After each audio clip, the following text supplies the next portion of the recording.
Joining me now, Mark Potok, Senior Fellow at the Southern Poverty Law Center, Editor-in-Chief of the Intelligence Report. Mark, seems to me pretty out of line to call these folks domestic terrorists. What do you think?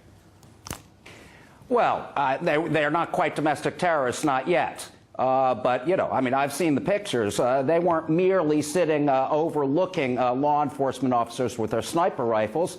They had them trained, scoped rifles trained on the heads of law enforcement officials. I mean, you know, they were a split second away from real bloodshed, and bloodshed that was entirely provoked by the Bundys and the Bundy supporters. I mean, look, explain that. The supporters, as you just saw, one of the things the supporters say is they want to kind of divide two issues here. One is the legal issue, Cliven Bundy, and I've heard even the supporters say he has no leg to stand on legally. The other is that basically this was the heavy-handed federal government, that they came with guns, they mismanaged the whole thing. What do you say to the argument that the BLM basically provoked this entire thing?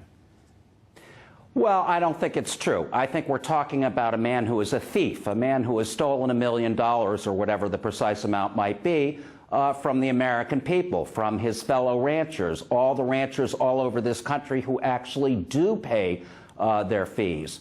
You know, something else to respond to something the Assemblywoman said, you know, in fact, the jails, the prisons are full of people who have refused to pay their taxes for one reason or another.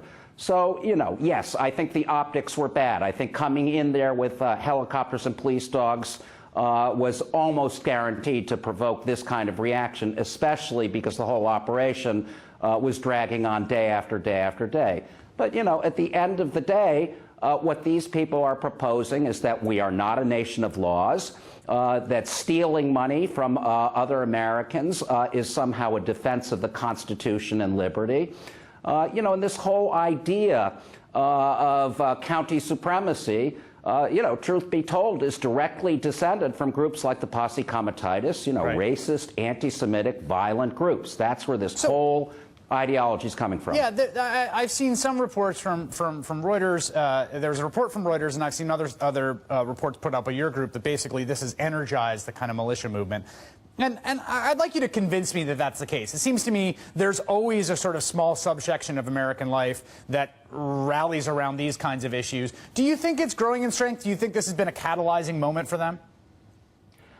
At least for the moment. We'll see if it really results in further confrontations, but maybe it's worth remembering that there's a real history of these kind of very hot and at times very scary confrontations.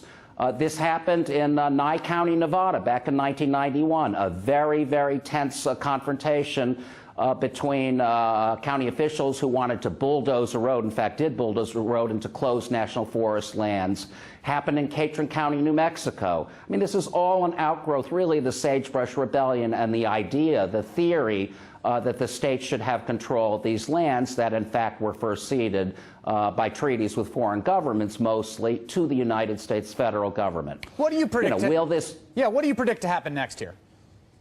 Well, you know, my guess is, and it's merely a guess, is that the federal government will wait some months and hopefully will go in a much better and more rapid way than they did this time. The way they went in this time, there was so much time involved, so much time for these pictures of helicopters and police dogs and all the rest to get out, that it very much provided an opportunity for all of these people in militias and similar groups around the country who are basically itching to start a fight with the government. Mark Potok from the Southern Poverty Law Center, always a pleasure. Thank you. Thank you.